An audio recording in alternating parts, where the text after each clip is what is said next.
He didn't stop on I was it. like, oh my god. No. He stopped right next to it. Stop Okay. right next to it. In 5, 4, 3, 2, 1. Welcome to the podcast, guys. We have our first guest today. First, and it's, who do you mean, guys? There's no one there.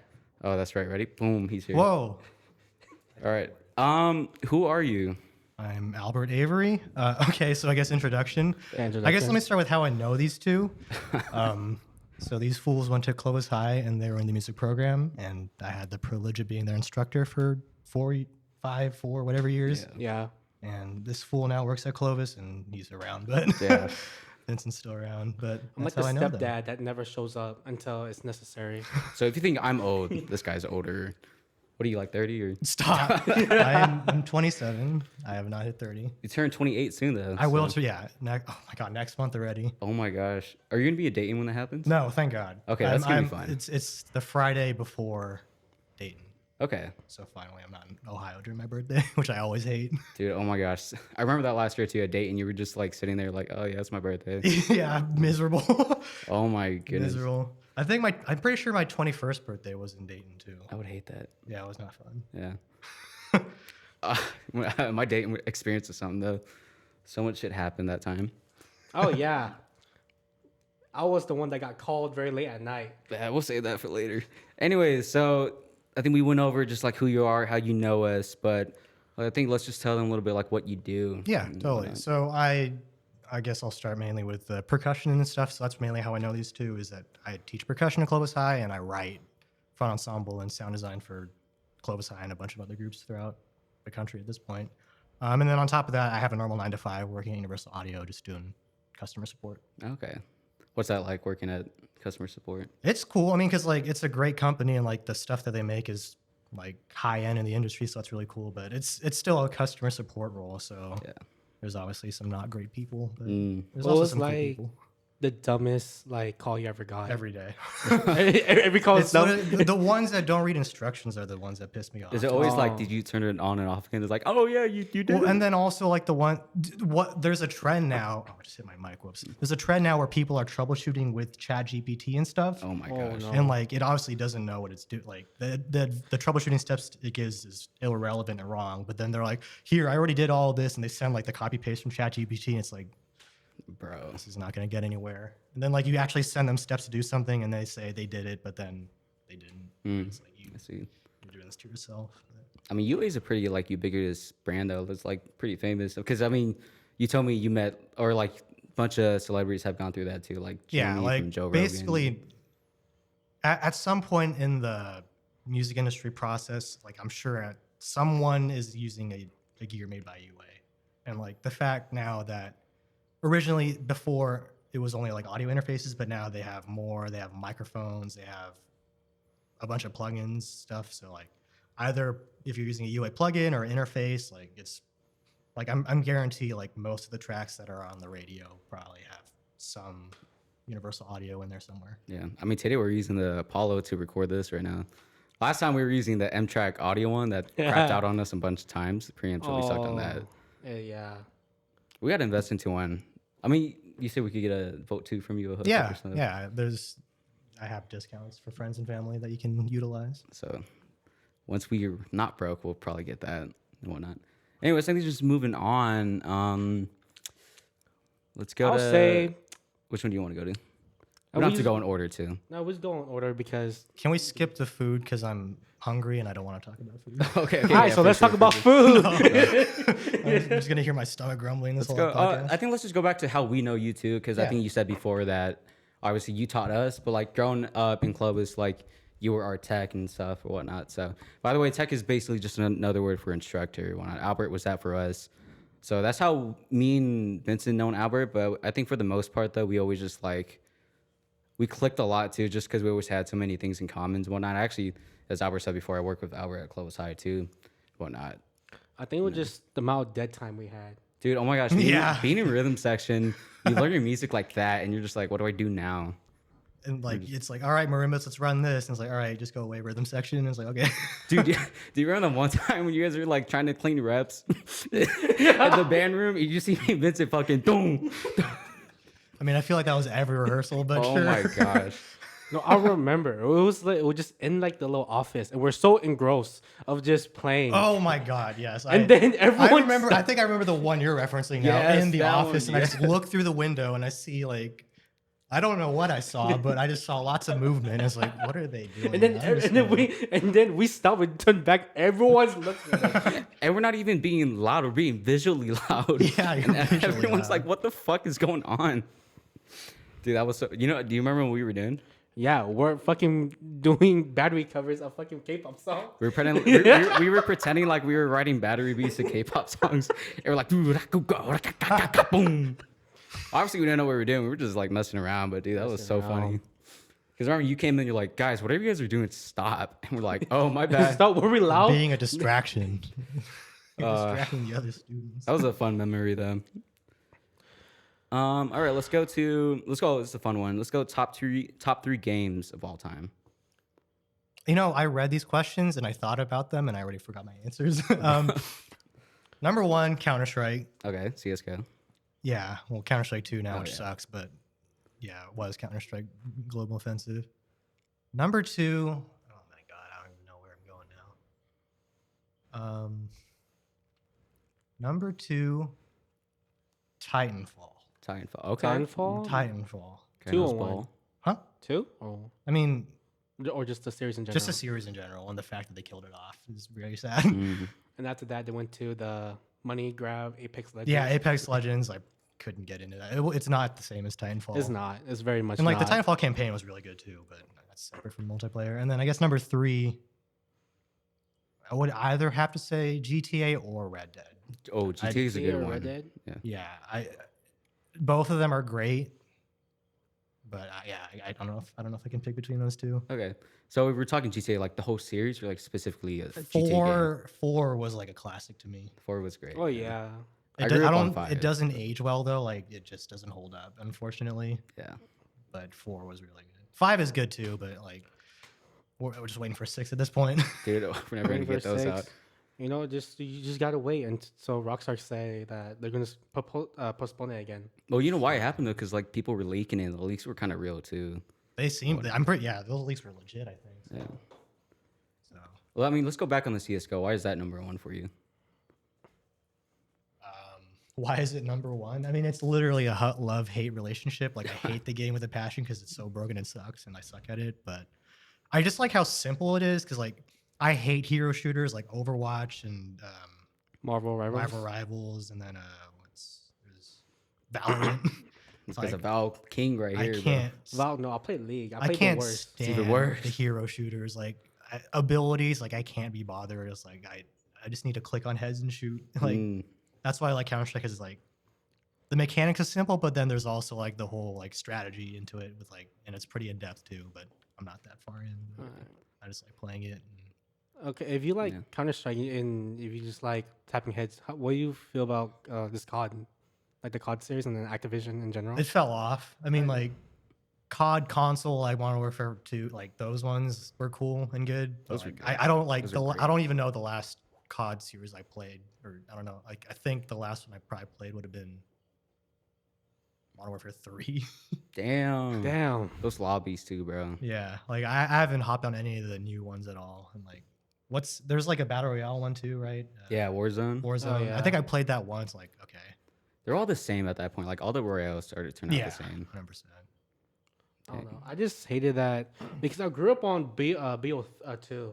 Oh, BO2 was a Mhm. classic. Oh my I god. grew on BO2 and goddamn those lobbies. Dude, BO2 for me was like the zombies mode though. Oh yeah. Zombies was always the best one for me. Yeah, zombies is great. That's why I want to play the new Black Ops for the zombies, but I haven't. You're seeing all the memes about Black Ops 7 campaign and I whatnot. had no idea. I It's haven't. apparently it's like really shitty though. Come on. Dude, okay, one thing about CS:GO that blew my mind is like there's a freaking actual market within the skins. Yeah, it's terrible. That it's worth so much too. It is gambling. It's crazy. Like a skin is like what 100,000. There's And, one. I mean, it literally like there's skins that are worth like 2 cents, and then it can go. It can go up to millions. like Yeah. 2K. That is crazy. That is abysmal to me. It's like the original NFTs. Oh, okay, that's good way to point it. No, yeah. yeah. Those also fell off hard too. Yeah, Bro. but Counter Strike skins haven't. So Do you own any? yeah, let's not talk about how much money I've lost. Oh my How much money you we, lost? don't, we don't want to talk about that. I remember funny. I tried getting into it. I almost got. Let's see. Back in around 2014, it was me and then one of my longtime friends. We started to like just gamble because we were like What a- really what a into way to gacha put that. games. Oh my god. We started doing. I don't agree with gambling. Okay, if you're young, do not gamble. That reminds me. Back in when I was in college, there used to be this site called CS:GO Lounge, and it was literally like a betting website on the pro matches. Oh my god. And like you could bet your Oh. skins on stuff in matches, and yeah, those are good times. By the way, have but- you seen like all those like new gambling sites where they just take care of this like show like live video footage of like traffic, and then Oh they'll bet yes, and you're like they'll- counting how many cars. How many passed. It's cars like, passed. yes! It's so stupid. That's real. Yes, that's it's real. ridiculous. You can bet on anything, bro. you Yeah. can bet on anything. Well, I mean, nowadays I feel like betting or just gambling is so normalized because like Sports betting is so unregulated, or just betting is unregulated now too, with like the poly marketing Kalshi and stuff, whatever. Like that's unregulated. So many of those fuckers are insider trading. I know it. dude, they know what they're doing. I had a buddy in bio class. He's hitting parlays in the middle of like our experiment and shit. I'm like, what are you doing? He's like, oh, I'm just doing some parlays, bro. This NBA shit, dude. You got to get on this. He's trying to get me on this. I'm like, whoa. That's, nah. I could never. I like money too much, and like if I got addicted to that, I'm gonna lose all my money. Me I can, personally. yeah, it's a slope to fall down. Like, cause I mean, I've hopped on stake before it got banned in California. Like, oh, this is cool. Like, I can play blackjack from my computer. Mm. Damn, where'd my money go? All right, that's Like, enough. Tax season is coming up too. I don't want I don't make enough money yet where I have to do taxes, but I'm afraid when that day comes. This guy, it. Like, as long as you just have W-2s, it's really easy because you just like input the W-2 and like W-2s, it takes the tax out already. So you'll probably get money back. yeah, The only time you start having to pay is when you have your own business, self-employed, and start having 1099 forms. Because then you get paid, and you're not like they're not paying the tax when they pay you, and then that's why you have to file a 1099 and get paid after. And it's like freelancing stuff, right? yeah, That's like what you do a lot too. yeah, it Working sucks. with Taxes suck. Kevin Shaw and all those big people. Yeah, like I work a lot with Kevin Shaw, who's a pretty big name in the percussion scene, and I've been working with him for a while now, and that's a good chunk of my 1099 woes. I think just transitioning off that or segueing to that, let's go to number 10. How did you get into writing? Okay, so let me back up and like explain how I got into band, I guess, because that's Okay. a good starting point. Because backing up further, like when I was in elementary school, like I didn't go to the Clovis Unified area. Like I was in Fresno going to a Catholic school, Ooh. private school. So then that means in high school is when I transferred to Clovis High. But looking a little bit back further, like my parents wanted me to go to University High because they obviously don't know all about it, but it just seems like a really good school at the time. Yeah. And I was like, okay, we'll try to go to University High. Lottery-based system. I didn't get in. Thankful I didn't get in, so I ended up at Clovis High. And then because my parents wanted me to go to University High, they made me pick up learning the violin. Oh, okay. So that's kind of like how I entered the Clovis High music program, was playing piano and violin. So I was in orchestra all that time. But then I will remember showing up to Clovis High, going to the band room before like the school year started. And, like I had to meet the band director for the first time. And like that's how I was like, I'm getting recruited into the program. And I was sold to do marching band because I didn't have to do PE for 2 years. Hell yeah. And I was like, okay, sure, I'll do this band thing. I have no idea what marching band is. I didn't know what a winter percussion was at the time. That's how she gets you. Yeah, I was like, okay, I'll do marching band and all this, and then now I'm here. So the way I got into writing though is because it was my junior year. We had a pit rider at the time who was like local to the area, and like he was the one teaching the pit at the time, but then he ended up moving to, I don't remember the order, but I think he either moved overseas to London to be with his partner, or he moved to Vegas, one of the two, I forget. Oh, okay. But essentially, he wasn't there day to day anymore, but he was still writing the pit stuff. He started flaking and started like missing deadlines and stuff, and like didn't do any electronics or whatever. So then I was like, I can try doing electronics for marching band, and that's how I like started learning how to work in Logic. And like, it was terrible what I did, but we needed synth samples at the time. I was like, I can try it, and I did it, and I mean, the marching band show worked, so And look at you now, dude. yeah. Shoot. So like that just eventually came in like, all right, let me start doing more pit stuff and like just arranging for fun, and then eventually just make that way into writing for actual ensembles and stuff over time. And now I'm here. So Throughout your like your whole like writing experience, what was like one project that you're like really proud of? um I I I don't think it was the best product I put out, but I'm proud of it because it was the first time I wrote for a group that went to Dayton, because that would be Red Wave 2019. That was the first year I started writing for Red Wave, and like they were an open class at the time, and oh, I hit my mic. Oh. They took a risk on me and like started like I wrote that show, and like I didn't know what I was doing, and I was working with Joe Avery at the time, and we wrote a show and we made it into open class finals. So like that's pretty cool. So I'm pretty proud of that because I feel like that's when I started really writing legit for sure, and like I still didn't know what I was doing, but I did it, and Yeah. it's a learning experience for sure. I mean, that's a big accomplishment too. I mean, like the first time you're ever writing for like an independent group like that, and them going to date and actually placing well too. I mean, that's something Yeah. you should be proud of too. I mean, And I think at the time too, like I was just so naive. Like now I feel the pressure of everything, and like Oh, yeah. I get into my head a lot more than I did before. It feels backwards, but like I almost feel more uncomfortable writing now than I did back then. But I don't know. yeah, I think definitely starting out like because I've had it too. Because I don't write as much. I only write some drum set stuff for Clark, but it's like you suffer with like that imposter syndrome. It's like, am I good enough to do this? Am I qualified or whatnot? And you start to, it really brings you down in a sense. But I think when you actually start like pushing through and you just keep on trying and never giving up, I think that's when you definitely break through that wall. 100%. Yeah, it's just a matter of just keep like if you really want to do it and like you'll invest your own time into it and it will pay off eventually. But it is a process, and like even then, I feel like I still don't really know what I'm doing. I'm just kind of winging it as I go. But I don't know. That's how you learn. I mean, you're gonna pay pretty good though from some places. Some places. Yeah, some places. Yeah, places. and then obviously that took time. I barely made any money. Started writing out or started. I barely made any money when I started writing at Clovis, but it's a process. You gotta do I'll your start time through most somewhere. things. Build up your clients. Yeah, I gotta start doing that. Well, okay. I mean, I had a question. Do you have any questions? Since you have like all this writing experience, have you ever tried doing demos and send them to like a A&R? Ooh, that's a good one. I didn't get to that point. Like, I just don't like. I don't consider myself a songwriter. Like, I can't really come up with lyrics and stuff. Like, I suck at that part.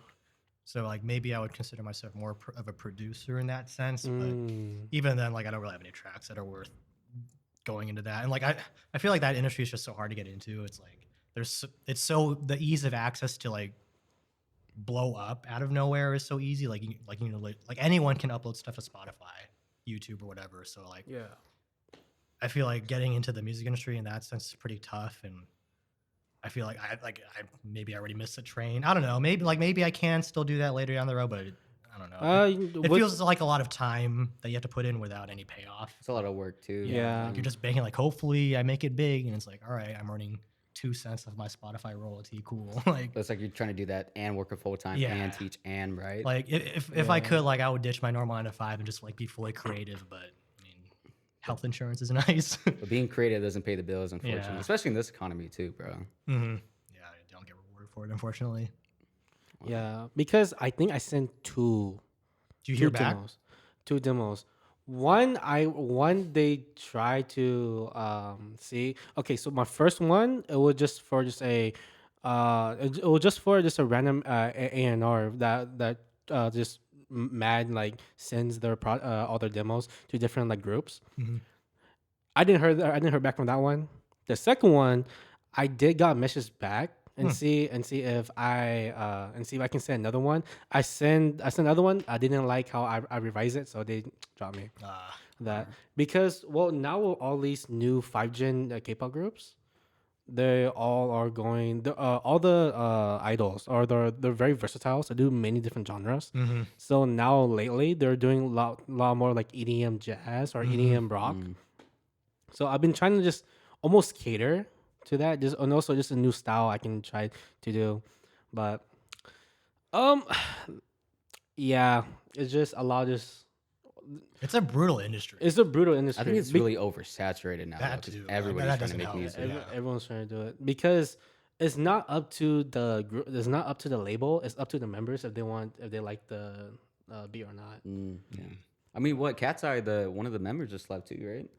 Apparently, there's a whole drama. I don't really understand what's going on, but there's I mean, some member the drama. whole audition for Cat's Eye too. I think they had over 40,000 like people trying Yeah, to. they make it like the game audition. show, whatever, right? And they narrow the groups through the members down that way, which is though, the K-pop industry, like separate from the normal music industry, is crazy in itself. But Dude, when they sign those contracts, they're essentially just slaves. To, yeah, like, the big. it's not. Yeah, Corporates. I think it's getting better now. Like, at least I hope the newer idols are having better contracts, but at the same time, like, It's a whole different It's like not good. industry over in Asia.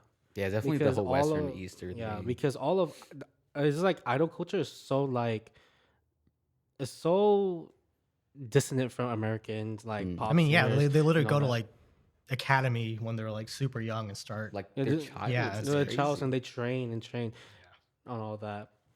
I don't know. It's I mean, it's part of their culture. I mean, because it's been like that since like the 90s. So. Yeah. I mean, it is. there's obviously aspects that are not good. aspects are not good. It's Like- all the underlying. But I mean, I feel like paperwork. that's just with any industry. Like, there's always going to be something really bad. Like, I'm sure that like the normal U.S. music industry in itself probably has its Oh shadows yeah, and 100%. Oh. not great stuff. Well, like the one thing I found out, like the song "Cookie" by New Jeans, right? I didn't know that when they made that song, all the members were like underage, Yeah. Like, and the whole song is about I'm not gonna say it, but listen to the song. If you know, you know. I'm just like, oh my gosh, and people are actually vibing out to the song. yeah, without really realizing what it's about because it's so catchy. And it's like, oh, do you know what you're saying? Well, I think that's a lot of when people like there's other music they don't really understand. Like, what's the one that got really popular over quarantine? Like a K-pop song. No, it's a J-pop song. Yosobi, Racing to the Night, I think. Racing to the Night. But it went hella viral over on TikTok and Instagram, all that. And just like you see like all those, those dances, all that. But this whole song is about how a girl is suicidal. And then everyone's dancing to it. I'm like, oh, ooh, this is a Whoa. happy song, right? no. It's like dancing. That's like dancing to like pumped up kids, bro. It's like whoa. Or which I mean, the same song had the same effect too. Everyone was vibing out to that. But I think moving on from K-pop, the question's not on here, but like, what's your top three like K-pop groups? Oh man, why would you do this? If you had to choose. Dreamcatcher number 1. Oh really? oh. Aren't they J-pop or? They're K-rock. Okay. But I mean, that's how I got into K-pop. Really, like that was like the first group that I really started listening to. Like, because it's not normal K-pop; it's more like rock, and like that's why I found interesting, and I just fell in the K-pop hole after that. But so Dreamcatcher number 1 still. Number Let's 2. hear a fan. Number 2 would have been 50-50, but then they died and like came back, but not the same. Like that, I remember them when that happened. they came out of nowhere with some bangers, I would say, but now I don't really know what they're doing now. So I don't know if I consider them number 2, but number 3 would then be Twice, I think. Twice? Okay. Twice, and then number 4, LE SSERAFIM, I think. Okay. somewhere. I don't know. It's really hard. Like all the current Gen 4 is really good. Because I think they all hit different like genres. Yeah, of music. they're pretty. They all have their own distinct styles, I think, which is good. So The one that I really like the most is definitely aespa, just because they stick out the most. aespa is really Definitely. unique. I really like them too. Drama's their best song, in my opinion. I'm vibing out They to have that so one. many bangers. I don't know. They have some heavy stuff, which is actually like production wise really heavy, which I dig. I'm gonna be honest, I did not like Whiplash. Did not like that song as much. Really, It was that's just a so. hot It take. just didn't. I didn't like the flow of it. Really, I me feel like personally. that's like the best song to like strut to, dude. Yeah. I didn't like it. Drama just had so much vibe to it. I mean, felt. Drama's good Armageddon too. too. I really like Armageddon. Armageddon is also good. Shout out K-pop. I don't know if I can look at it the same that you don't. I know, yeah, that's a hot I take. mean, the thing about this, I mean, me and Vincent, or at least me personally, I grew up on like the what Gen 1 K-pop, like the early K-pop. Like I grew up on groups like Big Bang, R&B. Taeyang, G Dragon. Like G A Dragon is lot- like the godfather. No, of, like, yeah. Let's K-pop. talk about that 21 drama. I don't know if you, What's that about? it's a really old group now, but like drug allegate, like it's pretty Oh. rough right now. But Oh, and drugs in Korea is like weed is considered as bad as like cocaine and meth it's out a there. big no. Oh, the same thing that happened. Top TOP. The guy that was in Squid Games, the Thanos guy. Mm, Yeah, you got like his caught whole with that. career got diminished too because he got caught with weed and everything. Oh wait. Yeah, that sucks. And that was like the rise of like Big Bang. And dude, they're doing a reunion tour in Coachella this year. Too bad the tickets are like $2,000 though. Hey, what do you got in your hand right there? A nice winter edition sugar-free Red Bull. Red Bull, if you're watching this, Hit me up. sponsor Albert, sponsor me, sponsor this podcast, sponsor Vincent. Send us free stuff. We have wings. Dude, oh my gosh. I love Red Bulls, but I've been like trying to back off caffeine. I know it sounds like a lie right now, but like I've been trying to like hold back a little bit because my sleep has been diminishing a lot. Oh yeah. Like I had no coffee today, you guys. You guys should be proud of me. That's crazy. I couldn't survive. well, going from back in high school, that you went from a very bad bang. Little bang phase. Yeah. I can't have those. Those make I me don't know feel- how I did that. Yeah, in those high make me feel school. terrible. He had 4 a day. No, I did. You're making up stuff. No, right now. I'm being so for real. You because like someone I don't know who gave you like the pack of like freaking bangs from Costco. Yeah. And then you're like, just to have all of these In bangs. bulk. Dude, No, they he were was sick, taking though. like it was water. It was like boom. I was like what cans? It's not 30. I was like, how many milligrams? Like 300? Yeah, 900 milligrams. That's more than I have in a day. I know. I think the most I've done was 2 cans. Was just 600.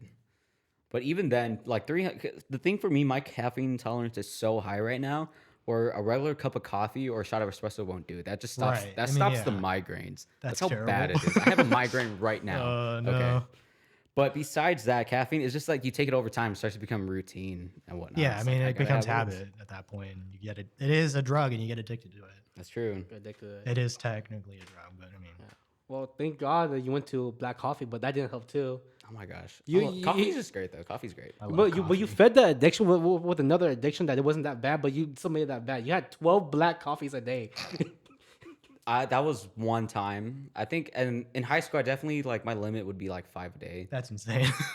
But shout out Ezzy in the coffee in the band room though. Like she would just be like, hey, just make this in the morning. You can take how much you want. I'm like, all right, bet. I'll just get free coffee every day. It would be black though. Sometimes it would be a special day. There'd be creamer in there.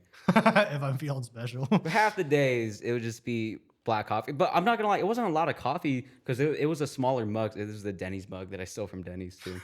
Allegedly. Allegedly. In a video game, he stole it. He But may I or would may just have not. that though. You don't really drink because you had the heart thing, right? Yeah. Uh, So yeah, I just have because it's a genetic generational thing. So I can't really have well, I can have coffee, but yeah, I'm gonna not have a fun time later.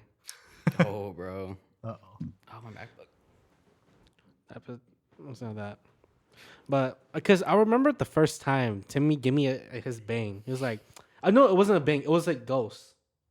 Yeah, it's only 200. Yeah, Those are 200. so sweet. No, it was Those so are really sweet. no, it was like the like orange popsicle flavor or something like that. I tried it, I was like, damn bro, this tastes like ass. It's because it was warm though. You can't let those drinks get Ew. warm I though. was like, dude, this is so bad. And then also during practice too. And then I was like, and after 30 minutes later, I was like, dude, my stomach is like, I don't feel so good. Oh, if you know this guy, if you guys ever listened to our previous podcast, though, this guy has a lot of stories about him and his bowel movements and stuff. Do you want to tell him about the hotel? Or Oh no. Oh no. well, there's one with Alex and there's one with 2. we'll save this off camera because I don't want any of my students to be watching this. If you guys are watching this, you shouldn't be watching this, but you probably are going to be watching this anyways. But I think just let's warm up the questions a little bit. Let's get into more just like more heating questions. So let's go into how do you deal with challenges in your life when you face some hard walls that you got to get over, whether that be physically, emotionally, or writing too. Sometimes taking a break from it, like if it's a specific task that I'm like stuck on, taking a break from it and working on something else is usually how I get through it. Like just switch gears, get your mind off of it, and do something else. And then once you're refreshed, come back. But like in general, like I would consider myself more of like an isolated person in that case. Like whenever I would get super stressed or like through some challenges, like I kind of shut down, just like, all right, let me just lock in and just ignore everything and not talk to anyone and just hide and then eventually get through it like, all right, I'm done. Cool. It's like I did it, but you're inside. You're like, oh, Yeah, basically it's like, ugh, like at what cost? But Have you ever like had those sessions where like you made something good, like very like you finish like a long session of this editing or like this processing or just mixing? You're like, yeah, this sounds good, and then next time you woke up, it's like, this sounds like ass. What the oh yeah, hell? Yes, What? almost bro. everything I do project wise, I run into that at some point. It's like, cool, this is good enough. Let me sit on it for the night and then I'll revisit it tomorrow. And like I pull it up the next day, it's like, who did this? Did Why did I I do make this? this? Yeah. Why this is terrible. Who would do this? Oh shoot, I did this. So yeah, every time. I Like think sometimes it's the opposite too. Sometimes you have a bad day. Like for me, when I mix in my church, I have a bad mix. Like in practice, I'm like, dude, this sounds like fucking shit right now. But I come back on Sunday, I'm like, wait, let me just lock in. And sometimes you just need a day to just to be let like, it settle, yeah. yeah. Like your ears will change overnight and like, okay, maybe it wasn't so terrible. Yeah, that happens. That happens to me sometimes too, but not often, unfortunately. Usually it's the other way around. I do the very unhealthy thing is that I'll keep on listening to it, like for the next week. This And is the hyperfocus. the problem with that is then you like listen to it so much that any changes you make just sound weird. It's like, God damn it, now Yeah, everything sounds bad no matter what I do. Yes, yes. Because I tend to do the thing where I over add, then I'll just take out stuff because I feel like it's a lot more easier. Mhm. Because I feel like it's a lot more easier to add a new idea and then just take out any other ideas that don't really fit with the thing you're doing. Yeah, that's a cool thing with like the creative stuff like this is you have the flexibility and freedom to make whatever changes you need to whenever and like Yeah. it doesn't like it's going to be your opinion ultimately and like you can take other people's feedback but it's ultimately still your decision that you're making at the end of the day. I think since we hit on the writing aspect too, because definitely when you write, you encounter like a lot of writer's block too. Would you say it's the same type of solution that you have when you like encounter writer's block? Do you just take a break and try to? Yeah, I mean, but sometimes too like I'm reaching to the point where like I have deadlines that I have to hit. And it's like I need to knock this out by tomorrow. It's like I can't really take a break.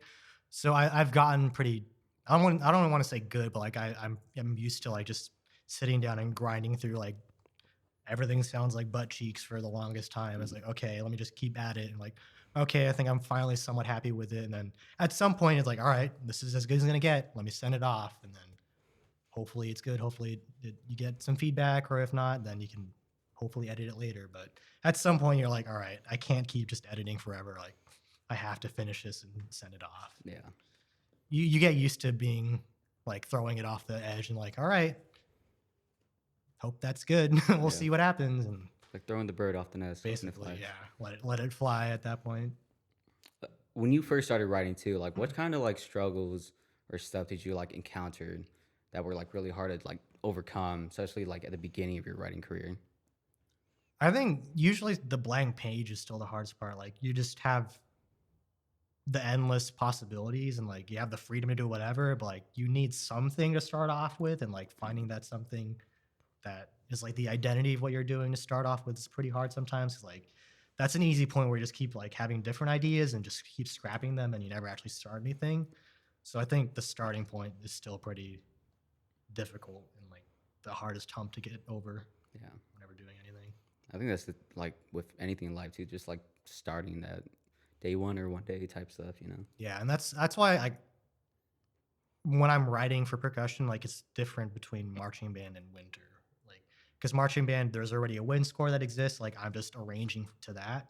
Meanwhile, doing anything for indoors, like all right, there's no wind parts. Like you're the one setting everything up, and like you're the one laying down the identity for the show, and like hopefully it works. And like the worst part is when it's supposed to be a collaborative thing, and like you have people that you're working with and writing with, but then you don't get any feedback and it's like that sucks. It's like all right, here's this, there's some question marks, give me some feedback, and then you don't get any feedback. It's like all right, I guess that's it, my first draft is actually the final draft. Okay, I guess Mm, we'll just roll with that.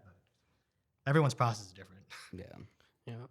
Well, because I do relate with the blank page part where it's like for me it's just I just open up Logic and then I'm like I have no inspiration. I have nothing to do. Because for me is I just what something I usually do I just hook up I just hook up my laptop to my keyboard and I just play random stuff of that. But going on with that, what's your favorite key to write in?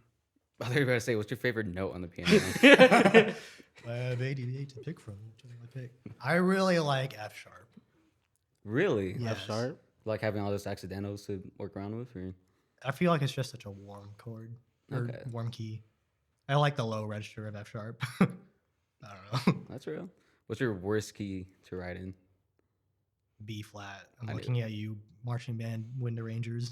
I hate B flat. It's always in B flat too. And like I get There's it because always the some damn beef. winds are tuned to B or the brass is B flat, sure, whatever. I still hate It's, it. it's B Mm. flat, and then I cannot take out the B flat major chord at every single end. This is the classic. The classic. I'm gonna ask a question, but if you don't want to answer, we can move on. Has there ever been a show that you've written and it's been performed and you just looked at it retrospectively and just been like, why? Yes, And you don't have to say this. and show, I think I'm but- gonna leave it at Yeah, that. okay. Yes. Okay, and then okay. Segueing off of that though, how did that make you feel like postseason? Like, did you ever think there were things you could improve on, or were you just like trying to figure out just like how could I have done better or anything? I think that's the only outlook that you can have or you should have. Because I mean, the other outlook would be, all right, that sucked. I'm gonna quit. Like, Yeah. so like, obviously, I got close to that point, but I'm still doing it now. But usually, like, if there's ever a bad project, it's like, all right, let's take some notes, lessons learned of what not to do, and then moving forward, just hopefully it's better. And like that's the hard thing is that it's a weird feeling having a whole like because it's not just like me involved, like there's other people involved, all the staff, all the members playing the music. Like there's a lot revolving around what you do, and like when it isn't great, it's not a great feeling because like other people are involved and like you brought them down, so to say, and it's like, damn, that sucks. But at that point, like you just got to move on and like now I definitely know what not to do moving forward to avoid all that. So hopefully every year it improves. But Okay. definitely that's a feeling. I think that's the learning process. Like as everyone says, like you have to fail in order to improve, right? But there's obviously levels to failure. Like you can consider like, oh, let me take out this bar and change the notes here. Like that's a mini fail. I would consider like it was a failure, but you made changes and you fixed it. So that's a lesson learned that you can apply in the future. And over time, just keep having all those mini failures or major failures and learn from them and know what not to do. And then hopefully your next project is better. Yeah. If it isn't better, then there's something wrong. I think There's I'm something wrong going. in the process. I think I'm going through that right now at Clark too, because this year I'm actually this is my first year being like the front ensemble coordinator for Clark, and we're just encountering a lot of issues, just like trying to see what works for our kids, what like how we can fix the writing. I think the first like couple moments we had a lot of issues, just like adding too much book, especially for the kids. Just how young they are, and just knowing that some of these kids will never touch mallets again, though. I think what helped me with that is just actually just stepping back and just being like, I got to really think about this and really just like breathe in, just talk to the staff, a lot of communication and whatnot. Yeah. Starting out is definitely the opportunity to fail. Like, obviously, you don't want to. Like, it's not a good thing to fail in general, but like a junior high group is usually like the best stomping grounds. That was, I think, the first show I technically wrote would have been Clark. Oh, the Friday Night Lights. Yeah, the Friday night show. Like, that was the first legitimate indoor show that I wrote and like had someone play. And like, I mean, obviously, I had Joe with me at that time again, and he helped a lot too. But like junior high is like the time to learn when things are working and when things aren't working, and then continue applying that further and further. Yeah. I think just bouncing off that, like when you first started writing, or your entire writing career, what has been like the biggest inspirations of like your writing stuff? And you can't say Broken City. I don't know. I mean, like, I feel like I'm grabbing inspiration from a lot of different places now. Like, obviously, music soundtracks are an easy go-to, but like, I'm pulling inspiration from anything at this point. Like, even K-pop tracks. Like, oh, I like that little drum groove, or I like that little note motif. Let me lift that secretly. Like, I remember Red Wave 2022 or 23. Like, I'm not gonna say the song that I stole, but like, there's a little section that is basically lifted from a K-pop song. I was like, it was cool, but I feel like that's a cool thing with this music is that you can get inspiration from anything and you can adapt it to however you want to. Like, it obviously doesn't have to be a direct one-to-one arrangement of the song. You can play around with it and change the mood and everything with it. So Yeah. I'm grabbing inspiration from a lot of places, but I think music soundtracks, Hans Zimmer is obviously like a great library of different tracks to listen to. He's done so much I stuff. think top 3 music soundtrack producers. Yeah, of all time. 100%. So, yeah, I think getting an inspiration from anything is cool, and that keeps it fresh, and like you get different ideas. And I don't know, I like listening to my K-pop tracks and trying to insert them whenever I can. What about like are there any like specific people within the activity that you're like, I really like what this person's doing for the sport or anything? Yeah, I would have to say Kevin Shaw and Broken City and what he's doing there. Like, I really just love how musical everything is, and like, I know some people don't like it, but it's turning the activity into a very musical activity instead of just drums in a gym, which is people's opinions and which Yeah. preference you want. But I really like how musical and like the journey that his productions take you. Like, I mean, I'm pretty sure he went to Juilliard and like did all that, so he's definitely good at it. So Yeah. I definitely resonate, I think, most with him and what he does. I mean, their show this year's kind of sick, the Tesseract part. Yeah, I know Ooh. that the full unison drum rhythms is pretty sick. Yeah. Oh, I mean, yeah, and you work with Kevin Shaw too, though. Yeah, so obviously, like, I'm pretty aligned with him at this point. Like, working on his projects, so I kind of have to follow how he writes. So I think it just worked out really well. Do you mind going into like how you were like able to connect with him? Yeah, type of- totally. I think that's a really cool story, actually. So it happened during COVID, Oh, wow. 2020. Like, WGI died basically. So like, everyone was trying to figure out alternatives and like other things to do in the activity. So Kevin has his project or company called Project Rise Music, and he opened up some internship program. So like, he was looking for a couple people to work with him and Tony at Arcadia at the time, and like just to do different projects and stuff and like learn. And it was like I feel like it was one of the first resources for this activity, because like back then there wasn't any there wasn't any master classes. Like, I know Ian Grom's doing tons of master classes too, so like there's so much resources now, but like back then there really wasn't. So then like Kevin had this open, like he posted about his internship. I was like, fuck it, I'm gonna apply. I don't Yeah. care. I have nothing to lose. So it's like I remember I had to submit like projects that I've already done. So like I remember submitting Clovis's Dessert House Show. That was one of my Oh, submissions yeah. that I Okay. used. Then I also submitted I think a really old thing that I did. No one played it. It was like that Billy song that Billy show that I did with a bunch of different tunes, and Adam's song. Oh, okay. No Time to Die, that's what it's called.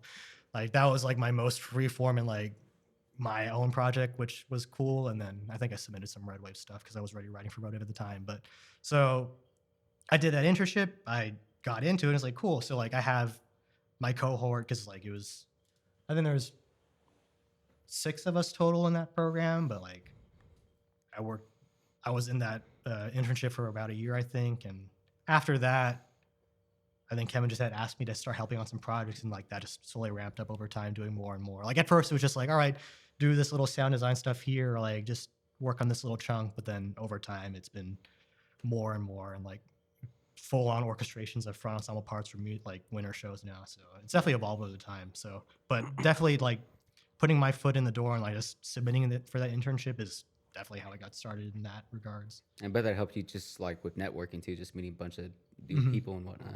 Yeah, definitely networking is a big thing in this activity, because it's really small. And at the end of the day, like like there might be these really popular names in our activity, but like in the grand scheme of things, like they're nobodies in a nice way. Like, it's just so disattached or unattached from the rest of the world, where it's pretty small. So you can like literally hit up anyone in the activity, and they probably will reach back out to you. And they're usually, in most cases, most people are happy to help. Yeah.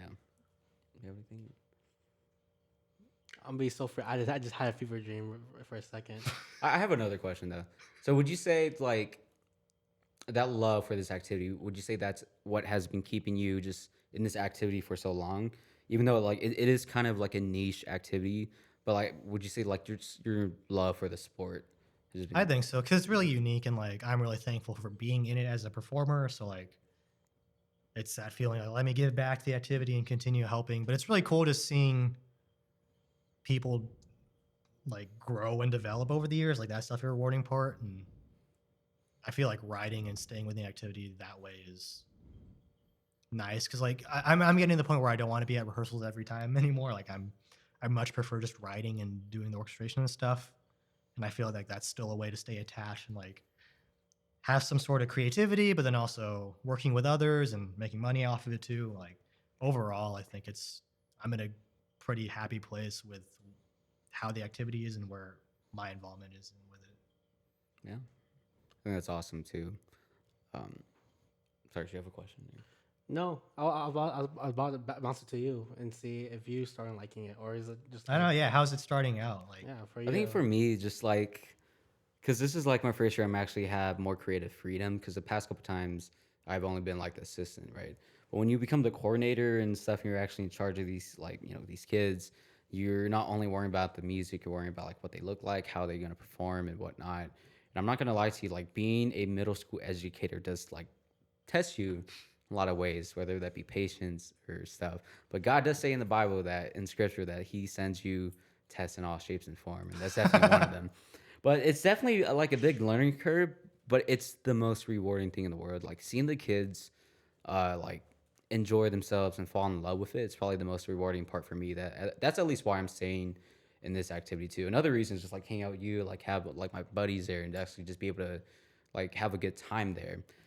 But I think for me, the most important part, like, just is just as I said before, is the kids, because like at this age, seeing having the kids fall in love with the sport is the most crucial part of this, because that's going to be their driving force going on to like the rest of their band career, whether that be in high school or whether or not they want to pursue that in like college or whatnot. Because I remember being little wee 8th grade boy. This is when I first met Albert too. I was in 8th grade. I just started showing him to the pit clinics, and I was a drum set player. They didn't have. I mean, they had a drum set player, but he was kind of poopy. But but I remember showing up, and then at first I didn't. The first day I didn't want to come back anymore because I was really nervous. I didn't really know any of the people. I only knew like Zach and Austin, right? But I remember I just kept telling myself like I'm just keeping on showing up just to see what it was. I was also really scared to play like drum set with the high school kids, correct? Because like, am I gonna mess up or anything? But I just kept on going and going, and then I made some of my closest connections. They're like, you guys, like this guy, and stuff like. And then I remember falling in love with it when we had like our big like first ensemble moment, and just knowing just how important like the role that I played playing the drum set. Now I think just bouncing off that though, what was like that moment for you guys? Like the moment within the ensemble or just in the activity where you're like, I really like this. I'm gonna stick through this. I think for me, it would have been going to Dayton. Like Mm. that experience was insane because it's like you're in the UD arena that you only see on YouTube videos. It's like, damn, I'm actually here, and I will distinctly remember Broken City 2019. Oh, that was a good one. Like, They broke because the that world record that year. yeah, right? that was when they broke the record, and like that still hits to this day to me. Like I will not forget being in the UD arena and like watching that performance was just crazy because it was so different at the time, and like that's still early-ish when Broken City was still like establishing the way they do things, and now everyone's doing it, but it was just so different at the time because before Broken City went on for finals, it was Rhythm X, and Mm. Rhythm X had this. It was a cool show. It was crazy, and like it was drum set on the like floor and like moving around, but it was just so loud, and I was like, oh my Mm. god, like this is what old school drums in a gym is, like super loud and powerful. But then after that, complete 180, like quiet, like very musical, and like the silence that you hear in the UD arena for an indoor percussion show is crazy, and like yeah, that I think that was definitely the moment where, like this is really cool. I think that's awesome. Because what you went to Dayton junior year, right? Yeah, but well, junior and senior year, we went back to back, which was not a financial decision. That was smart, but we went back to back, and that was really sick too. 2015 was the first time I went to Dayton, and yeah, just seeing like all the people you see on YouTube finally in person, like damn, this is legit. RCC. Is Yeah. that Pulse? Like fanboying over them basically at the time. But I remember that feeling too. When I met Michael Dye, who's the drum set player at PE and RCC. I remember meeting him. I thought he was like freaking Elon Musk or something. I was like, yo, what's up? yeah, although it's funny how this activity has like little micro celebrities now. But it's like you talk to them, they're just broke college students too. Yeah, most of the they're time. very normal usually. like, It's oh, like, okay. Yeah, what about you? Was there any moment for that? Like, where you like, dude, this is sick? Because just like a very long story because I didn't heard winter percussion in 7th grade. I was doing my own things. I was during seventh grade. I was having like, I won't say rebellious, but I was like not. I was hating piano in general. I was hating piano in general because that was when like I stopped doing like classical like performances for solos and competitions like that. I hated the environment. So throughout seventh grade, I was kind of like I show up for band, but I just stay away if anyone wants me to play. I usually was like that kid and like in those classrooms that he did assignments but didn't bring enough attention Just reserved. and then throughout seventh grade I was like on this break. All this I do not want to play piano. I hate piano. All that. But then in eighth grade, I started, after that whole year of me just thinking about it, I kind of, because at the end of the day, I learned piano at a very young age, and then I fell in love with it. So during eighth grade, I was like, you know what? Let me come back. I'll that because how well we met. Okay, we first met with that one sixth grade performance. Okay. Yes, I remember. It was this. just, I remember my first impression of Timmy. It was like, why does he have so big sticks? You want? Let's reenact how. Okay, let's give some context behind this too. Like, I was taking drum lessons at the time, and my drum teacher's like, "Dude, here's some marching sticks because you're gonna learn this." I'm like, "Okay, right." And then so I said, and then my band director in sixth grade, shout out Eric Szymanski, he saw me playing those sticks. He's like, "Okay." So imagine John Mape sticks on freaking a concert snare. Big old beefy marching Yeah, sticks. playing like Fortissimo. But okay, this is how me and Vincent first met in sixth grade too. You want to reenact it? Playing snare. I noticed there's the Asian guy right next to me. I look at him. I just go like this. He looked at I was like, and then we just continue That's playing. it. That's it. And we did that The multiple signal, times. the signal was crying. The pat, like, Dude, the brain waves were like boom.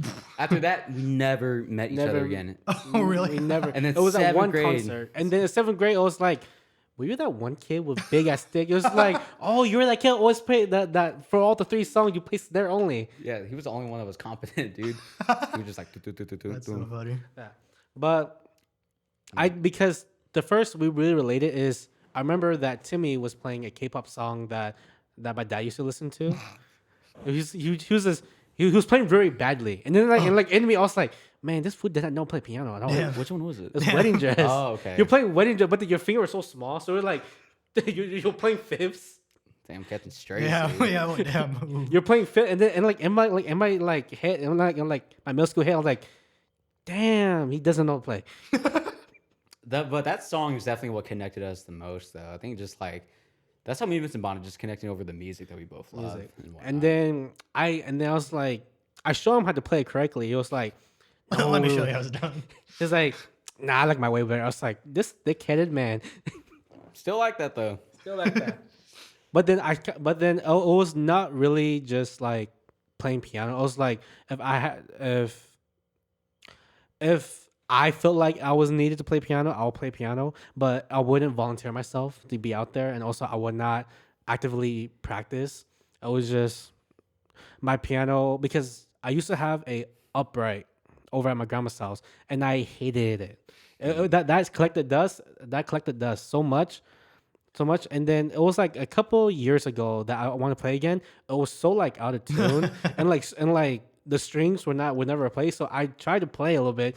The D1 string, the D1 like thick like string broke. Oh, Oh my gosh. So you're big old snap. Ooh. I was like, oh wow, I feel so bad for you. Where you're like, oh, what do I do? Yeah. No, yeah, I was like, oh my grandma's gonna kill me. Wait, your grandma just had a random upright? Yeah, because my grandpa used to teach me. Oh, Yeah, no. okay. But then yes, relationships. But anyways, going back to it. I remember that. Going back to it, around eighth grade, it was when I started to play more piano more. You know, I was trying to like find the love again. Where I was like, I started playing more, and and then it was about when I would think it was at our Pismo eighth grade like beach like for marching. No, yeah, for like those yeah. parades and stuff. And I was like, you should do this activity. You know, do this activity. I was like, I don't know, like it doesn't seem like my thing. And then I was like, no, you just come for one practice. Just come for practice. And then That's how they get you. that was the audition. That was Got the him. audition. We got him, boys. Ladies and gentlemen, we got him. It was an audition. I was like, well, because I was really never competent in my mouth skills because because it was very different from playing drums where it's not mainly wrist, it's like kind of like It's a different technique. it's a different Yeah. technique. So I was really bad. I was very bad, but I knew all my skills. But then they tried to put me on like marimba. I'm like, is it like something else? And then Timmy was like, oh, there's like synths. I was like, and back then I was like, what is a synth? I was like, what is a synth? And then he was like, oh, just put there's a thing of piano. I was like, oh, okay, and all that. And then I started playing, and then back then I never took it seriously. It was like kind of thing where it was like, oh, I show up with a bunch of people I know, just going to Johnny Quick, just buying time and all that. And the shows didn't really press me all that. Then quarantine happened. And then it was kind of like when like my passion for like winter percussion. Well, it wasn't really long, but it never really interested me until I went back until I went back for a sophomore year. Let me tell you, it was like the skill from my point of view, it was shitty rock. It just said You, shitty you rock. wrote that show too. It was a Rockstar show. Oh, yeah, I'm sorry. You just dissed the So whole this show. is a part where I said lots of failures. Yeah. Yeah. It was like rock, and then after it was Elton John. I'm like, You know what's funny about that too? I remember, like, cause I remember it was freshman year because we had COVID, we had no marching band that year, and then sophomore year around, Vincent tells me, like, dude, I don't think I want to do this run ensemble stuff anymore. I'm like, dude, you haven't tried this at the high school level. You just come to high school, the sense chill music, they don't play anything hard. And then the Elton John Yeah. comes around, You're the guy now. You're Mr. Piano Man. dude, and you get all the solos and I got stuff. all Your the first solos. year of marching too. because it was almost like a thing where it was like I had like PTSD. PTSD because to me it was like he was typing it up. I was like, oh no, it's like just chords, just like backup company. I was like, okay, I'd done that, it was not that hard. And then what I didn't know is Lozano. Oh, he plays piano. All right, found him. He's starting the show. He's starting to show, and there's Elton John. I was like, oh, I don't like this feeling. Do you remember when she called you Elton John? Elton John. I remember it was a That's crazy. stadium practice, bro. I remember that. And like it was on the box. I didn't said it, and everyone was like, "Whoa!" Whoa. That was fun. That was a fun show. I think. But I think the one show that kind of brought me back, it wasn't revamped, but it was Downtown. not downtown, but it was the first winter show. It was Concrete Jungle. Oh my god. Yeah. Hey, you know he still uses the chords. I know. I remember like these fools would replay that chord progression that I started with the show. Like literally, like let me find some lo-fi beats or something similar. Let me borrow these chords, and these bozos kept playing it forever. It's like God, there's no escape from this show Okay, anymore. okay. I'm gonna ask you a question. You got to be honest. Did we ever annoy you guys when me and Vincent just start jamming out really loud in the gym? Yeah. Oh my gosh. I was like, God damn, we just finished a rap. Like I need quiet. That's why we would mute you on the soundboard when we can. It's like these fuckers need to shut up. We would have so much fun with that, dude. Oh my gosh. And that's good. Like that's definitely the fun part. Like I'm sure I did the same Yeah, thing when yeah. I was in high school too. That. But it was Concrete because Concrete Jungle, it was nothing special. It was just kind of like I felt like for Concrete Jungle it was like all like the seniors that were like always the prime was going away, so it was kind of like a build up year. Because I was like, okay, there's I mean, that was the nothing- first year back from COVID too. Yeah, Yeah, I got so COVID and all that. Definitely weird and different. But it was in the part where it was not less of like the competitive nature. It was still competitive, but it was all that fun again. yeah. And it was all that fun again, all that. And this when I started to remember, I was like, oh, I used to play not for myself, but to play for other people. Yeah. Like you have a role now. Like you serve a purpose. By It playing wasn't the not for like a purpose, but because the reason why I picked up piano because my grandma, she loved hearing classical music. So I always try to play for her. I always try to play for her. So my always mentality is at least one person will listen. I will play at that. And then it was like, oh, this. I found the love again. I found like I kind of reinvented my own way of doing it. So it was like kind of like Concrete Jungle, kind of like just heal my PTSD. Okay. It healed my PTSD, all that. I remember when COVID happened too. I remember when we started slowly like coming back from that, dude. I remember we had it might have been Dystopia, but it was our first like battery ensemble or percussion ensemble since like the lockdown happened. I remember hearing like the bass drum beats, like or just like a battery ensemble for the first time. Just feeling the like vibrations come through you, just feeling that sound. I remember I got emotional when that happened. Really? Because Damn. it was just like it was like something I love because I started in 8th grade, right? It was something that I really love this activity, and you take it away from me the next year. I remember it coming back. I got emotional. I was like, dude, this is like, I really love this. I miss this and whatnot. But COVID was just like hard on all like everybody, the whole world. Like I think especially like DCI, Yeah. WGI too. That Definitely definitely took hit a a hit. big one. Martial arts took a hit for sure. I don't remember anything from COVID. Those years just are a blur. Just trying to I don't remember anything make of it through. COVID, but Timmy always filmed me on Zoom. Yeah, I'll be doing the most. Dude, this guy would just fall asleep. Like it'd be middle of percussion class or 7th period with Spencer. He'd just be like falling asleep.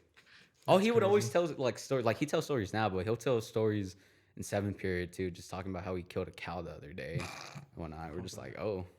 Let me tell you, those ducks, okay, those.